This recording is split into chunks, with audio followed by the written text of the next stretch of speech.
Şimdi burada tek çıkışlı bataryalı konvertörümüz var. 1 saat şarj oluyor. 1 saat şarjdan sonra 2 saat kullanımı var. Burada ekranı var.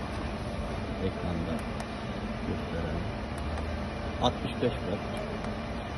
Çıkış 35 volt. İnsanı çarpma şansı yok. 5 metre hortum, 15 metre kablo, 50 ya da 60 seçeneğimiz var. 50 ya da 60. 15 metre kablo.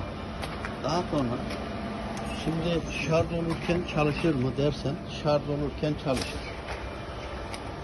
Şimdi buna sadece şurayı